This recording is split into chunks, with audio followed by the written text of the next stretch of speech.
programa Artigo 5º de hoje vai falar sobre um ato que pode salvar vidas, a doação de sangue. Hemocentros de todo o país contam com a boa vontade de todos nós para manter seus estoques, principalmente em épocas de férias e festas, como o carnaval que está chegando. É que nestes períodos sempre há uma baixa no número de doadores. Quer saber como ajudar? Então vamos começar te mostrando onde esse tema se encaixa na nossa Constituição.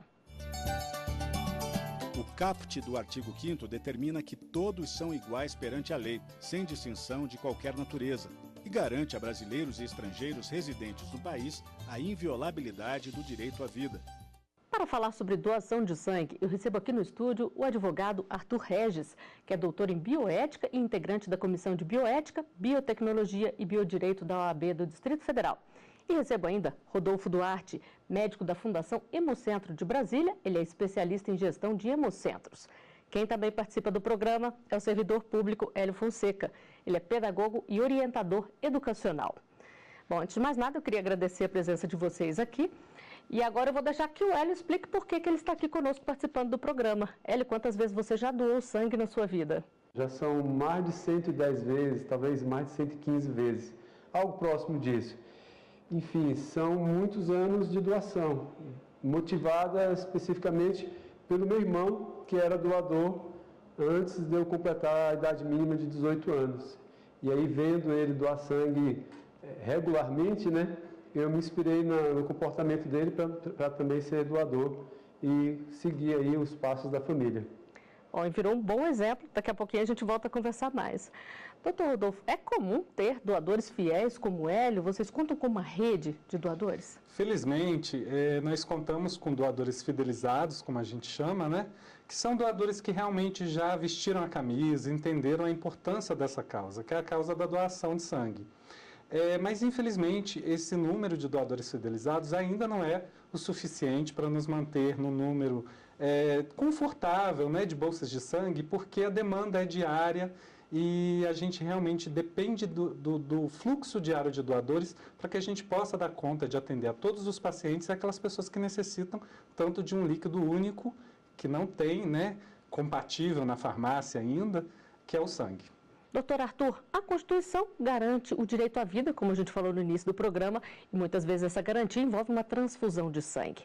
A rede pública, ela tem que fornecer sangue a todos que necessitam? Sim, lembrando que além do artigo 5º, nós também temos o artigo da Constituição que diz que a saúde é um direito de todos e um dever do Estado.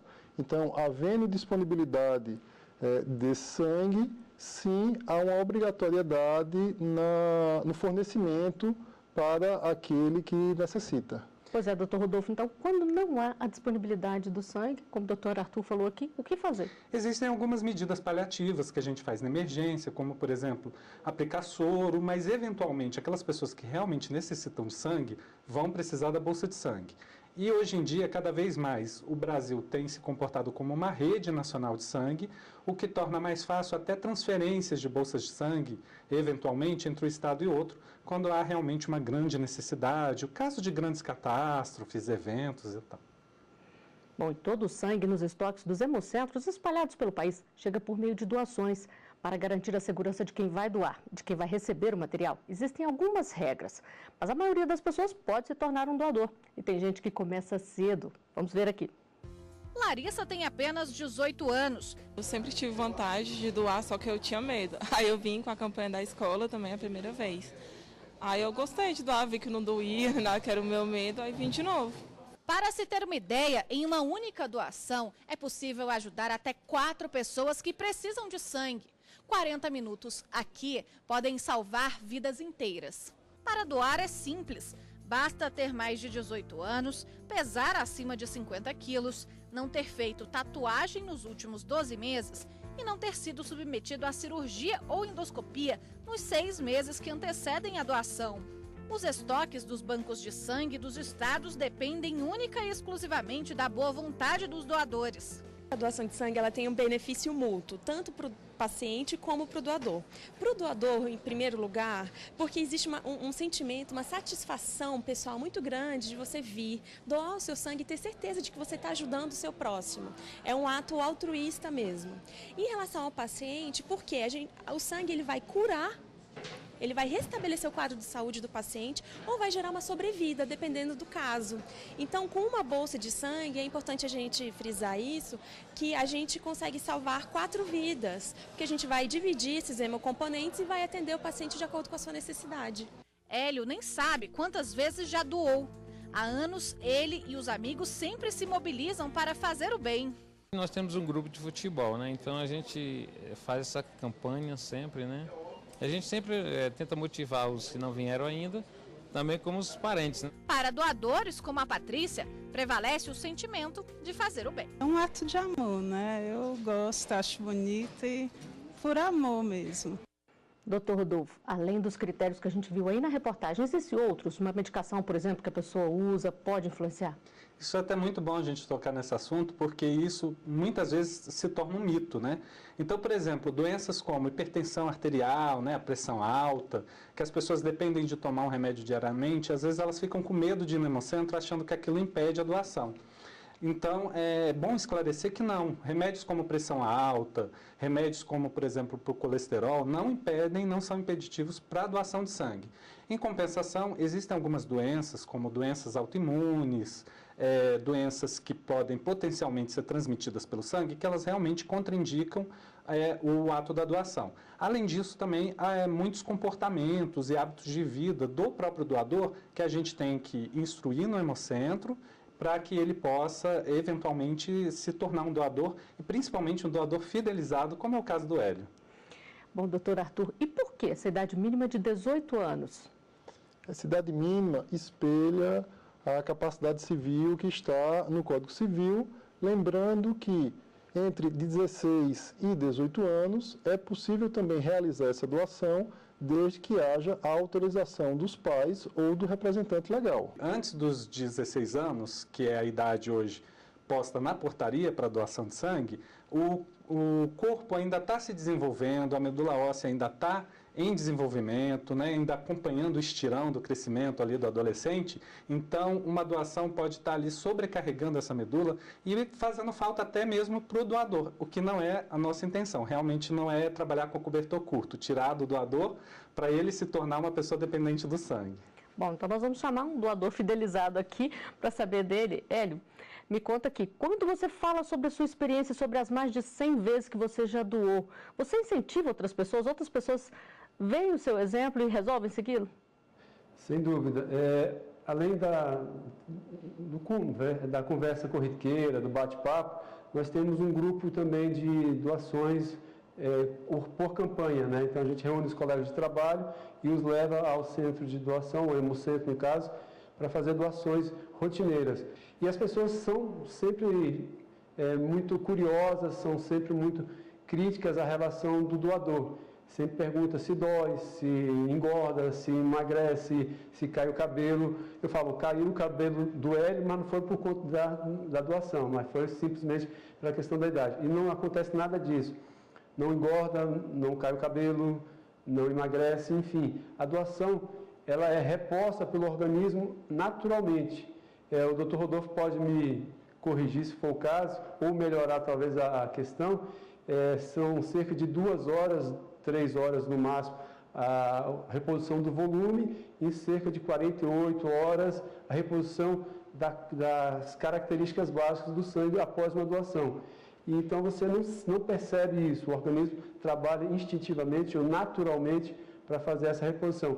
E a cada dia a gente consegue, a partir das campanhas, a partir do bate-papo, a partir da vivência, a partir do exemplo, trazer outras pessoas para a doação. Meus filhos são todos maiores de 18 anos agora, mas eles sempre começaram a doar a partir dos 16 anos, né? Claro que com autorização paterna e também com estímulo paterno. E a gente percebe que a cada dia, né, como eu já falei, as pessoas se interessam mais por isso e o exemplo e a rotina da vida traz isso.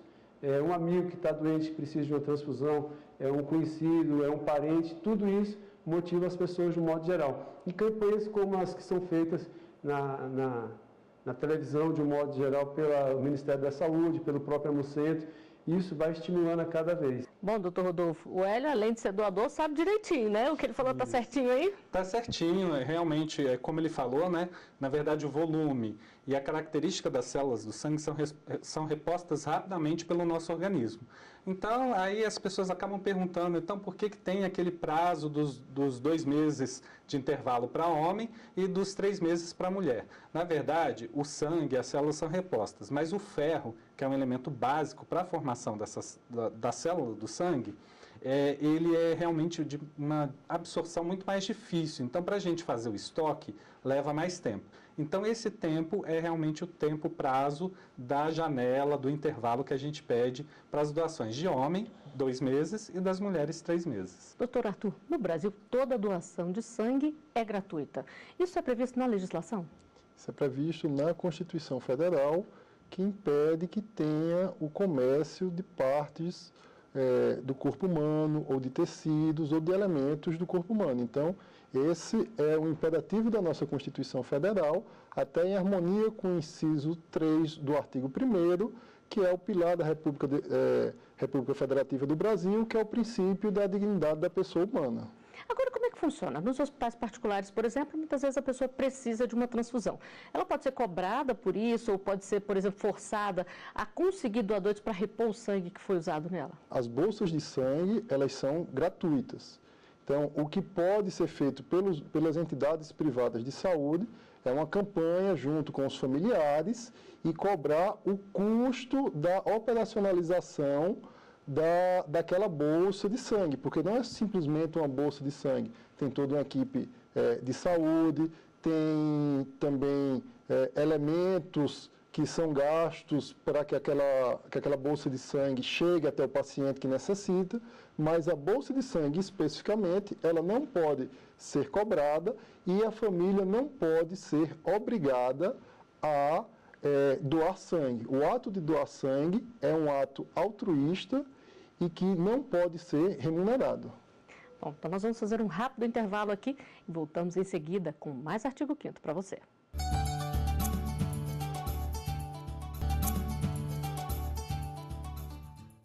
O artigo 5º está de volta. Hoje nós estamos falando sobre doação de sangue, um ato que pode salvar muitas vidas. E sobre este tema, eu converso com Rodolfo Duarte, médico da Fundação Hemocentro de Brasília e especialista em gestão de hemocentros, e com o advogado Arthur Regis, doutor em bioética. Quem também participa do programa é o servidor público Hélio Fonseca, que já doou sangue mais de 100 vezes, né, Hélio? Bom, doutor Rodolfo, eu queria saber do senhor se existe um número máximo de vezes por ano que a pessoa pode doar sangue. Sim, existe. Para a doação de sangue total, que é aquela doação mais comum, os homens podem doar até 4 vezes no ano, respeitando o intervalo de 2 meses entre cada uma das doações, e as mulheres 3 vezes ao ano, respeitando o intervalo de 3 meses entre cada uma das doações. Isso por aquele motivo realmente de reposição dos estoques de ferro no organismo, para que ela possa ter ali a saúde dela garantida após o ato da doação. Bom, então vamos chamar o Hélio aqui mais uma vez. Hélio, conta aqui, você acabou o prazo ali que você tem que esperar, conforme o doutor Rodolfo já falou aqui pra gente, você já se programa e volta novamente? Sim. Agora, eu só queria acrescentar a resposta do Dr. Rodolfo, que tem uma outra modalidade de doação. Tem o doador de sangue total e tem o doador de sangue por aféres. Né? No caso particular, eu dou por aféres. Nesse caso, a gente pode fazer doações mensais, porque há uma separação dos elementos do sangue e, no meu caso em particular, eu dou só as plaquetas. Então, doando as plaquetas, eu não tenho perda do ferro no organismo, e aí eu posso fazer essa doação mensalmente, e aí até cerca de 12 doações por ano. Então, existe essa particularidade em relação à minha doação. No meu caso, eu gosto de doar sangue por todos esses aspectos de solidariedade, altruísmo, né, reviver a memória do meu irmão, mas para doar sangue eu tenho que me manter saudável, e eu me preocupo com essa questão da saúde diariamente, né, cuido da alimentação, cuido dos exercícios físicos, do sono, para que eu tenha condições físicas de fazer essa doação. Então, esse aspecto, essa preocupação com a saúde própria é o maior benefício do doador. Ele beneficia aqueles que vão receber o sangue, mas também beneficia a si próprio, né, na medida que cuida da própria saúde. Quer dizer, é bom para todo mundo, né? Sem dúvida. Agora, doutor Arthur, falando um pouquinho da segurança de quem vai receber o sangue. O órgão que coleta aquele sangue ali, ele é responsável por todos os testes que são necessários? Sim, lembrando que há uma série de normas que partem não só do Ministério da Saúde, que exatamente regulamentam toda a fase de doação, de receptação e da transfusão efetiva desse material. E essas fases visam o quê? Preservar a saúde do receptor, preservar a metodologia da transfusão e toda a equipe médica e mais ainda, porque é quem está em maior situação de vulnerabilidade, o paciente. Então ele se torna responsável por qualquer falha nessa fase, mas o que nós temos observado aqui no Brasil é que essas falhas, elas realmente são muito pequenas ou são até mínimas em relação ao volume de doações de sangue, de transfusões sanguíneas que ocorrem no nosso país. É isso mesmo, doutor Rodolfo? Esse protocolo de segurança tem sido seguido à risca? Isso, nós temos uma resolução do Ministério da Saúde e também somos observados, né, e auditados pela própria Anvisa, que é a Agência Nacional de Vigilância Sanitária. Para quê? Para resguardar a saúde tanto do doador quanto do receptor. Como já foi dito, realmente a gente tem práticas muito seguras, práticas iguais, semelhantes, muito semelhantes com as praticadas na Europa, nos Estados Unidos, em países ditos de primeiro mundo, para que a gente possa estar resguardando tanto a saúde do paciente que vai receber esse sangue e não esquecendo de manter a saúde do nosso doador, que é o nosso foco sempre, porque está ali em contato com a gente, para que a gente possa realmente pegar um produto seguro, que é o sangue desse doador, e entregá-lo de forma segura ao paciente que necessita. Lembrando que, para o doador, não existe caso realmente de contaminação. Todo produto utilizado nos hemocentros, eles são estéreis, usados somente aquela vez, somente para aquele doador, não são reutilizados, não são esterilizados. Então, assim, não tem a menor chance dele contrair uma doença ali. Infelizmente, a gente ainda tem casos raros, cada vez mais raros, né, felizmente, de contaminações, mas do paciente. Então, o doador pode ficar tranquilo e dormir tranquilo. Ele não tem a menor chance, o menor risco de contrair nenhuma doença durante o ato da doação dele. Pode doar à vontade, né? À vontade. Na verdade, os exames que são feitos, eles são muito mais sensíveis e, muitas vezes, o que ocorre é que o doador é convidado a esclarecer alguma divergência naquele exame exatamente por conta da alta sensibilidade, porque essa alta sensibilidade visa exatamente preservar o paciente que vai receber aquela bolsa de sangue. Quer dizer, tem que estar com a saúde perfeita, como ele falou aí, né? Bom, e a nossa equipe foi às ruas para saber o que as pessoas acham da doação de sangue. Vamos conferir as respostas aqui. Eu sei que salva muitas vidas, né? Porque tem muita gente que vai para o hospital e precisa de doação de sangue e acaba que não tem o tipo de sangue, pelo fato das pessoas não doarem. Não é um costume, não é frequente. O que eu já vi foi na faculdade que ter campanha para doar sangue, né? O pessoal vai bastante. Eu acredito que é mais quando é para ajudar um parente, um amigo. Voluntariamente, não. Acho importante porque a gente tem um déficit, né, nos bancos de sangue de todos os hospitais e certamente se todo mundo colaborasse a gente não teria esse problema. Né? É importante para você poder dar oportunidade para outras pessoas recuperarem a saúde ou salvarem até a vida, né? É muito importante, tem que doar sempre. É isso mesmo, doutor Rodolfo, tem que doar sempre que puder. Como incentivar essa cultura de doação no Brasil?